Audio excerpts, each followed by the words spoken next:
you will protect Speaker Johnson's job if Marjorie Taylor Greene and the others go through with their threat to try to remove him? I would. I disagree with Speaker Johnson on many issues and have been very critical of him, but he did the right thing here, and he deserves to keep his job till the end of this term. Those Democrats that have gotten out and said what they're going to do and that kind of stuff, listen, we follow our leadership. The only thing that we can do is when he is in a time of need, that is our time to negotiate. That is our time to make sure that we can push through and get something as well. We don't do things for you or save you because you did the bare minimum of doing your job. We've got to get something out of this. A highly critical debate, which has been bubbling within the House Democratic Conference, is now publicly playing out across the media, with prominent Democrats taking opposite positions. And the debate is this: should House Democrats save Republican Speaker Mike Johnson from MAGA? But before we unpack all that, if you end up liking this video and you want to support the channel, please be sure to hit the like, subscribe, and alert bell before you go. I'd greatly appreciate it. All right, friends, we have several clips to look at in this video. And the two stars, the two avatars of either side, are two of my favorite congresspeople. So you have Khanna, a progressive Democrat from California, who is taking the position that Speaker Mike Johnson should be saved by Democrats if need be. And then you have freshman Democratic Congresswoman Jasmine Crockett from Texas, one of my very favorites, taking the position that Mike Johnson has not earned her vote yet and perhaps never will. So we're going to start with Khanna first. He was recently on ABC's This Week, and all of this comes in the aftermath of Speaker Mike Johnson, after months of delay, but also at considerable risk to his position, allowing a critical foreign aid bill with respect to Ukraine to make it to the floor, and it passed with broad bipartisan support. So that's the context for this. And though the question is, in the aftermath of that, should Mike Johnson be saved if MAGA Republicans try to remove him, as they have threatened to do, particularly Marjorie Taylor Greene? Congressman Khanna, does Speaker Johnson deserve credit for how this played out? He does. Look, we came into Congress together, and he always cared about civility. He actually led the civility pledge. Right. Yeah. And we had one issue, which was give individual votes. Don't lump things together. And I give him credit for doing this. I would actually vote to table any motion to vacate him. You know, Chairman McCall quoted Churchill. One of the things Churchill said is that America always exhausted every wrong option until doing the right thing. Yeah. And this shows that American democracy still is very strong. Okay, you just said something significant. You said you would oppose the motion to vacate. In other words, you will protect Speaker Johnson's job if Marjorie Taylor Greene and the others go through with their threat to try to remove him. I would, through the end of the term. I expect Speaker Jeffries will be there in 2025. But look, and I'm a progressive Democrat, and I think you would have a few progressive Democrats doing that. And I disagree with Speaker Johnson on many issues and have been very critical of him. But he did the right thing here, and he deserves to keep his job till the end of this term. So before I play Congresswoman Crockett's response to this, I say response, it's not like she directly addresses it, but in a roundabout way she does. It's almost as if they played that clip before her.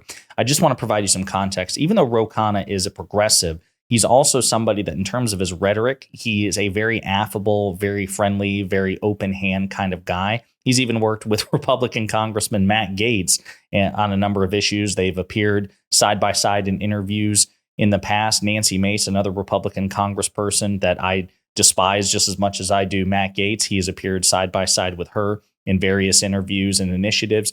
So that's Khanna's approach. And listen, there is a need for that within the House Democratic Conference. I'm not saying that I want them all to be combative, right? But I do appreciate the combative approach. And Jasmine Crockett, a freshman Democrat, embodies that, I think, as well as anybody, including Dan Goldman, Jared Moskowitz, and others. So this is what Congresswoman Crockett had to say in response to this very question. Should you save Republican Speaker Mike Johnson or not? Mike Johnson did do the right thing on this.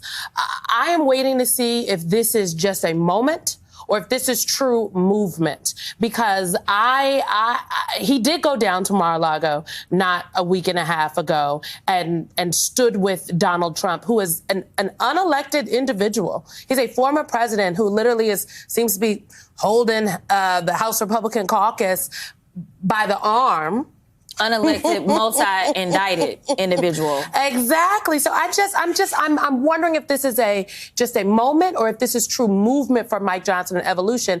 And then secondly, I also think this is a triumph for the American people, but it really shows the depth, I think, of the President Biden, and Democratic leadership in the House.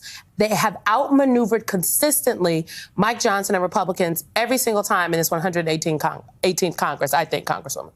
I think it's a moment. I'm not going to get so excited. And those Democrats that have gotten out and said what they're going to do and that kind of stuff, listen, we follow our leadership. So they may have said that they're going to vote for him. Now, when I say I'm not voting for him, I stand by that.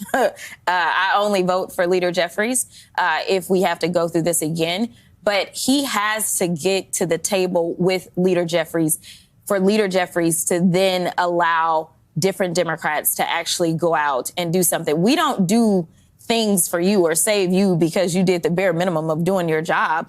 We've got to get something out of this. Listen, we know that the Republican policies that have been pushed thus far are failures. And so the only thing that we can do is when he is in a time of need, that is our time to negotiate. That is our time to make sure that we can push through and get something as well. You know, doing the decent thing as allies and friends of various nations and countries, that's just doing the bare minimum. That's what we did. We did the bare minimum, just like getting through our budget. That is the bare minimum. It took us an extra 6 months. Yeah. So we don't reward doing the bare minimum. So again, before I weigh in on that, I want to play one more clip. I actually played it recently in a previous video a couple of days ago. It was right before the bills in question were brought to the floor. And again, they were overwhelmingly supported with a bipartisan coalition of votes. This is Democratic Congressman Jim McGovern. We're going to play some of what he had to say the day these bills went through. But guess what, Mr. Speaker? You don't get an award around here for simply doing your damn job. President Biden told us last year, 6 months ago, over 6 months ago, that this was urgent and important, that Ukraine needed us, that Putin was not going to stop, that the war against the Ukrainians was particularly vicious. Every major human rights organization in the world has told us the impact of Russia's attack against Ukraine. The Senate voted months ago. The Senate can barely agree on what to have for lunch, and they voted months ago. And what did the House do? What did my House Republican friends do? Nothing. No action to help our allies. It's all delay, distract, deny, and blame Joe Biden. Now, I would just say to my colleagues, look at what MAGA extremism has gotten you. Nothing. Nothing. Not a damn thing. In fact, it has empowered Democrats at every critical juncture in this Congress. It has been Democrats who have been the ones to stand up for our country and do the right thing for the American people. Democrats ensured the U.S. didn't default on its debt last year, in case anybody forgot. Democrats supplied the votes to keep the government running in September of last year, in November of last year, and in March of this year. Democrats supplied the votes to pass the National Defense Authorization Act. Democrats supplied the votes for the tax relief bill that passed earlier this year. Democrats have done the job that Republicans have refused to do. So just full transparency, rather, and I've said this before in previous videos, I am squarely with Jasmine Crockett, Jim McGovern, Alexandria Ocasio-Cortez, and others. And listen, I'm not saying that there's no rationality to the oppositional view, to what Khanna has to say. Jared Moskowitz, again, one of my favorite freshman Democrats, he's on the side of saving Mike Johnson, if need be, from a MAGA challenger. I understand the logic, which is that when push came to shove, he did the right thing. But I actually reject the framing of it. I understand why it might look that way, but as far as I'm concerned, doing the bare minimum and doing so after considerable delay, you've not done your job particularly well. And Mike Johnson is a terrible person. He is more civil than former Republican Speaker Kevin McCarthy, but he has facilitated the baseless, devastatingly destructive impeachment effort against President Biden. He has allowed the House Republican Conference to do absolutely nothing productive with its majority. He has allowed them not to work in bipartisan fashion with House Democrats because he is afraid of the challenge from his far right flank. With the budget, he finally, just a few weeks ago, relented to a 6-month, budget deal. But, so we are voiding a series of continuing resolutions to keep the government funded. But he also facilitated continuing resolutions prior to that. Like, he allowed the can to be kicked down the road rather than honor the Republican deal with President Biden from May 2023, right, to facilitate a full yearly budget. Mike Johnson delayed, and he finally did the right thing. But it took months, and it brought us again to the brink of a government shutdown, one after another. He's a bad faith actor. Maybe not as bad faith as Kevin McCarthy, time will tell, but this idea that he should be rewarded with protection from Marjorie Taylor Greene and others for allowing a Ukraine funding bill after months. I mean, Ukraine has been begging for this equipment for months. President Biden and the Defense Department have been warning House Republicans for months that this was critical, and it has allowed Russia to regain some momentum in their aggressive war against Ukraine. You could easily make the argument that countless Ukrainians have died as a result of Mike Johnson dithering on this issue. So it's really open to debate whether or not he has done the right thing. It's certainly better than not passing the Ukrainian foreign aid bill, but he's dithered for months on this. So I think it's a stretch to even say that he's done the right thing. At the end of the day, he is as bad faith and as obstructionist as almost any other Republican. And it's an election year. The more that Americans see that House Republicans are chaotic and dysfunctional and stupid, the greater it maximizes the chance that Democrats will win the 2024 election, both the White House, the House, and the Senate. We can use this to our advantage, and we're not obligated to defend Mike Johnson from his own party when he has allowed his party to become the thing that's about to destroy him. We are not obligated to save him. Mike Johnson would never, ever do it for us if the shoe was on the other foot. He would try to exploit it politically. So why shouldn't we, especially when our political goals are much more popular, much more rational, and much better for the country?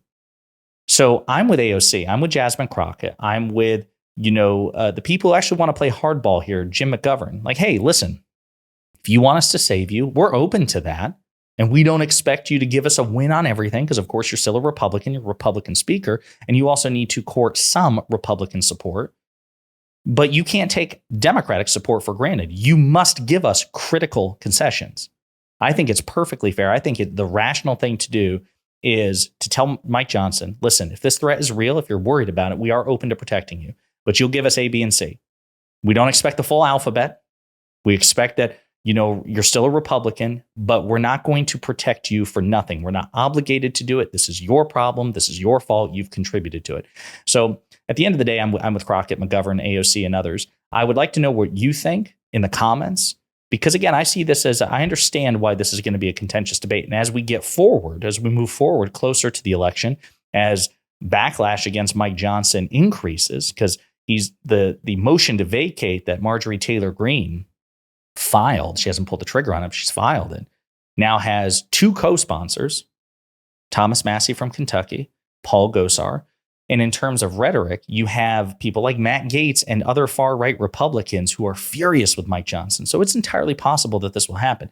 Hopefully, Mike Johnson will be much shrewder about this than Kevin McCarthy ever was and agree that he needs a coalition government from Democrats if he wants to keep his job, and again, make those critical concessions. I don't know if he will, though, because that would infuriate Donald Trump, his ultimate master, because it would be seen as given President Biden a political win in an election year. So it's a very precarious position that Mike Johnson and the Republican conference find themselves. And again, I think the Democrats, our only obligation is to exploit it for maximal advantage. And if that's to save Mike Johnson, so be it. Or if that's to let Mike Johnson flail and flounder in an election year because he wouldn't concede enough to us, I'm cool with that too. Let me know what you think in the comments.